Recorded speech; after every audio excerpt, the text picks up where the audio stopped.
Good morning! I'm in the kitchen editing video as I do, and this one is a bit of a tight one because it's currently the 11th of July 2024 and this video goes live tomorrow, so I only just got it done on time. I edited two in one go, so this is a sort of a two-parter.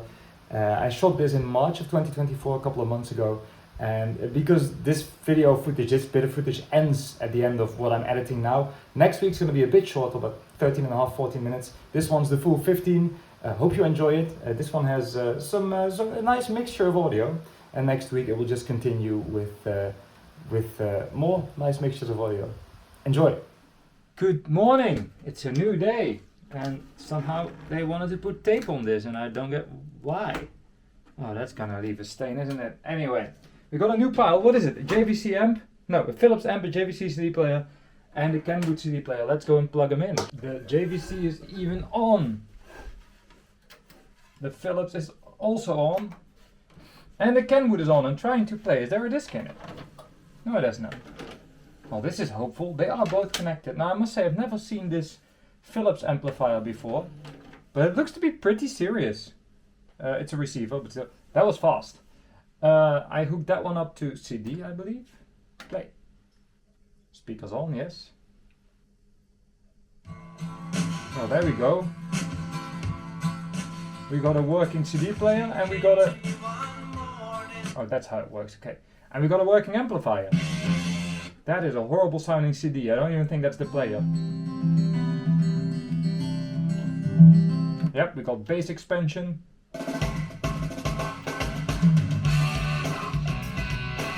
Which doesn't do much. We got a tuner. How do I turn the muting off? There we are. Let's hook it up to an antenna. Okay, and then we got, well, one functional CD player, very functional CD player. That thing is fast. And then we have this Kenwood, which I connected to CDV.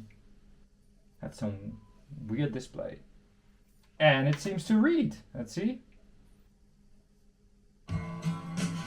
Yep, there we are.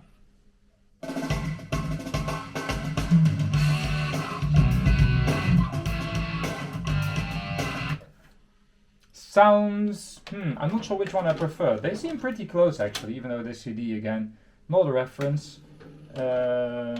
CD 2, 3, 4.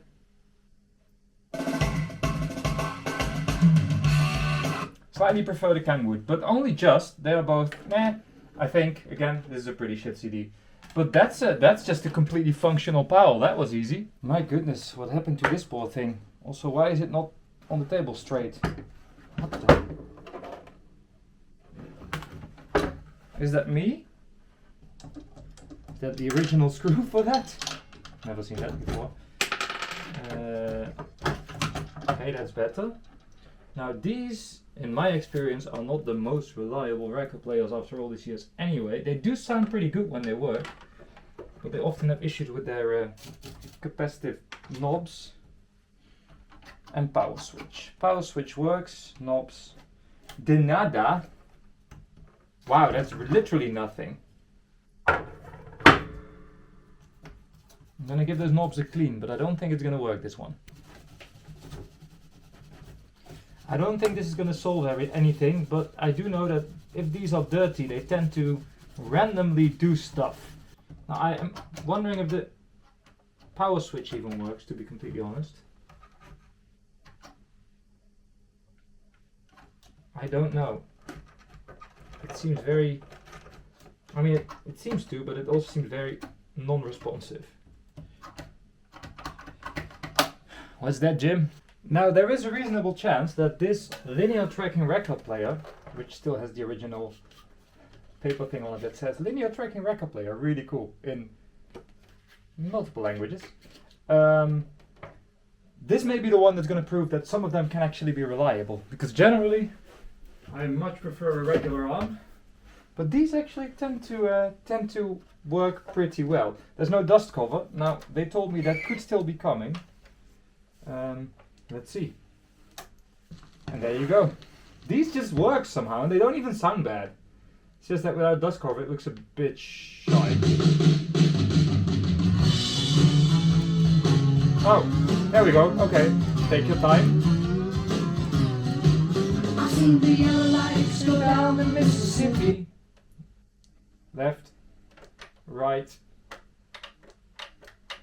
think if you... It's actually really not a bad record player. Let's see if the auto stop works. I mean, I'm faster with my fingers than this, but well.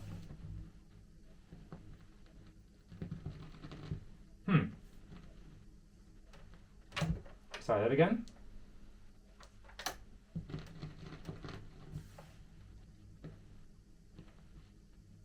Uh-oh. Something's sounding unhappy, by the way. I wonder if it's the tracking or the stylus. No. Well, that's shit. Oh. Okay, so it almost works. If you give it just a little more, it will actually figure it out. So what about now? Or do I need to readjust it or so? Oh, there you go. Sometimes you just need to teach them, right? I do wonder why it sounded so shitty, by the way. That's a bit worrying. Because it sounded fine here, didn't it? A little further, please. I mean, these records are obviously very used.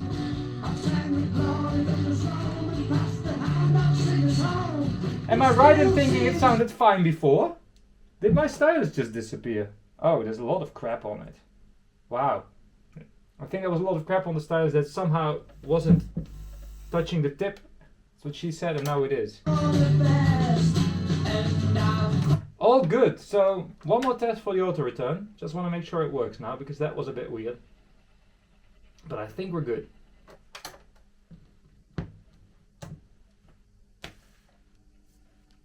If you've seen my recent videos, you know that I really like these old Lencos. Now this one is in a bit of a rough shape, but they usually do run. Let's see if this is an exception. This is an exception. Is it even trying? I hear nothing so far.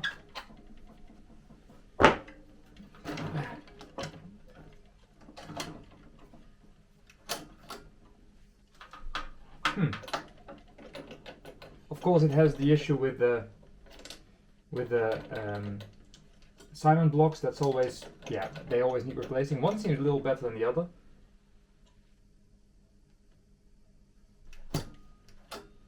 Okay, the motor is working. So how hard can it be?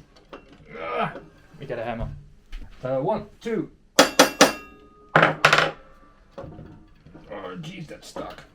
Wow, more hammering and some WD-40 and I got it off. But geez, that was stuck on there. As usual with these, everything just works. So what often is the issue is that the this doesn't go quite high enough. So I'm going to do what I did with the other L75. Get this spring, use it a little bit more to the end. There we are. And probably it will run fine. There we are. There we are. Okay, do we have sound? It has the gold ring cartridge under it, which is very loose for some reason, but it does work, so we'll have to look into that later. Where's the test record? Oh, you don't have auto return, so what are you even doing right now? We'll look into that later. What's happening? Is the weight just too low? Well, that would explain something. Huh? Why is it not going down? Can't be the weight. I mean, it may be. I'm very confused right now. Okay, here we go.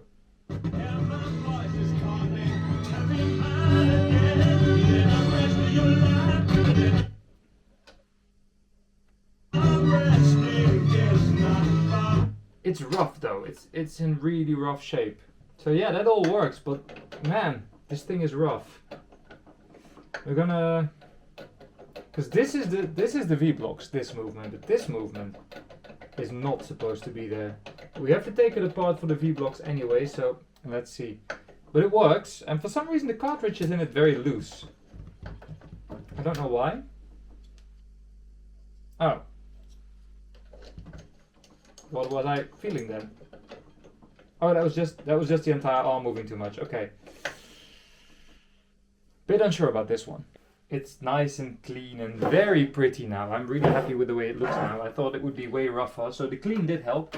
The dust cover is very, very beat up. This, I think, yeah, that still works somehow, but it has a massive crack there, so you need to glue that or it will just get worse. But it's such a cool record player. It's just that this one, I am genuinely worried whether this one's going to be okay, but at least it now looks happy, and I'm going to get to work on it someday and hopefully get this arm to work. But Yamaha with a door. I'm sure it has a door opening button as well. No, this is how you open it? Okay, that's a bit rough. These are actually pretty good sounding amplifiers, and not that desirable because they have the sort of surround sound look, because if you have the surround sound, and this is actually a display, but these are good. These are really good sounding things. And the JVC CD player. Where did I put my test disc? Someone asked me what I thought of JVC CD players, and I was like, nothing too special. But then I remember I had one at some point. I forgot the model number. That had a little VU meter as well, which is kind of cool. And that thing sounded good actually. This one doesn't sound at all because it won't open, and this button just gets pushed in. So I'm gonna lose that if I keep doing this. So that's not working anytime soon. Let's hook up the source to this then. Oh, it's good! I mean, I know they're good, but it surprises me how good. That's actually a really good sounding amp.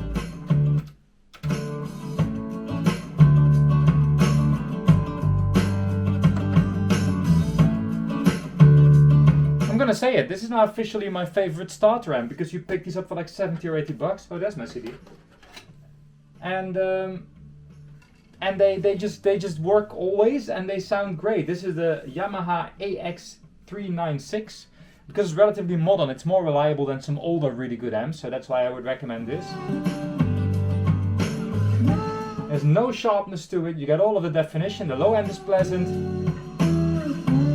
That's a really good amp. That measures with the affordable NADs and Cambridges. That's a good amp. AX-396 by Yamaha. Remember that one if you're looking for an amp. That's good stuff. And also it has phono and loads of inputs, and it looks kind of fancy, I think. Oh, it has the loudness thing. Why? Why would I want this? I mean, it's nice and warm.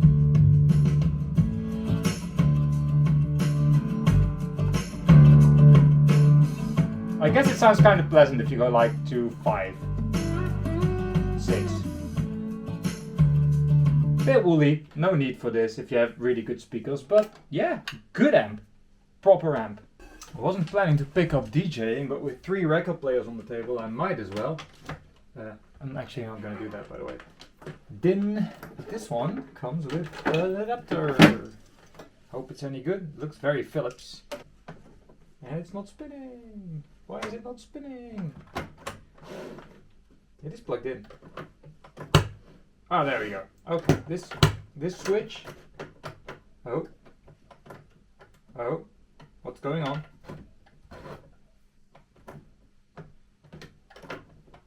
Yeah, I was gonna say this switch isn't happy, but I didn't expect it to break right away after I said that. It's really not happy, but we'll see about that one. This may have a built-in preamp, so I should probably, well, I'll hook it up to phono anyway, let's see what happens. Well, we got a buzz, and I'm not quite sure why we have the buzz, but we'll have to look into that later.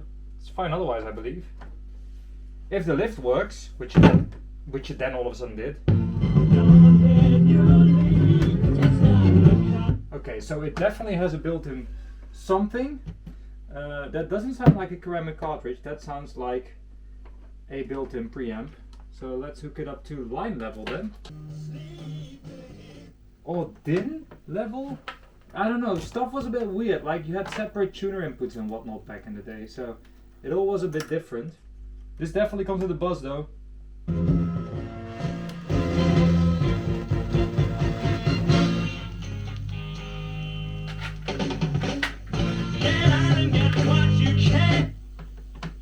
Man, there's a lot of buzz and stuff going on. Let's try another cartridge. One whole channel.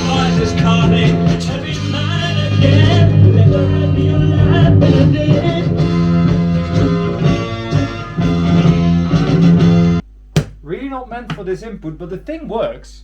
Although that switch is a bit, it's getting better, I think. Yeah. Needs a spark killer though, by the sound of it, but other than that it seems to run, so I should probably pair this with some old receiver amplifier and it should be fine. Next up, a very similar Phillips. I'm going to clean this one beforehand. I just cleaned the other one as well because it was a bit dusty. Other than that, these look great. Again, this is very similar, and I think it will have the same issue where it is actually a ceramic card, and it needs to be hooked up to an old amplifier. So if you find a nice vintage Phillips amp with this, you should be good.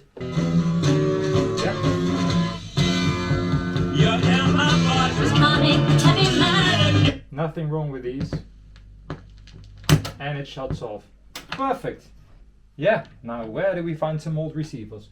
Either way, this is the Philips 224 and it's actually in like new condition. It's very shiny even.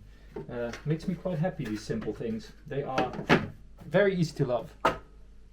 I do love those little record players. They're so simple, they're so reliable, very likable.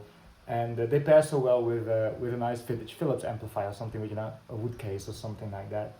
Next week this video continues with another record player and more other stuff. See you on Friday.